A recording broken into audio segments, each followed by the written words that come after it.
Welcome to the Learning Pines YouTube. We hope this video helps. In this video, I will explain how to file taxes with W-2 and Form 1099. First, ensure you have all your income statements, including your W-2 from employers and any Form 1099 documents for contract work or other income. It's crucial to understand what each form represents. Next, identify which tax forms you'll need to complete based on your income sources. This preparation will make the filing process much smoother and help you avoid common errors. Your W-2 form details income from an employer, showing wages, taxes withheld, and benefits.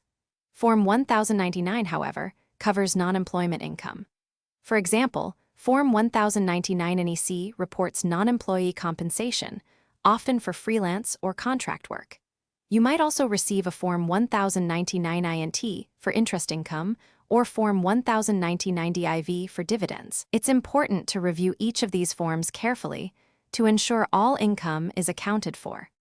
When preparing your return, accurately transfer all income figures from your W-2 and Form 1099 documents to the correct lines.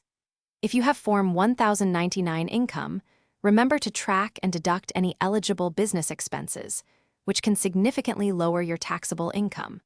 For substantial self-employment income, you might need to make estimated tax payments quarterly to avoid penalties. This proactive approach helps manage your tax liability throughout the year.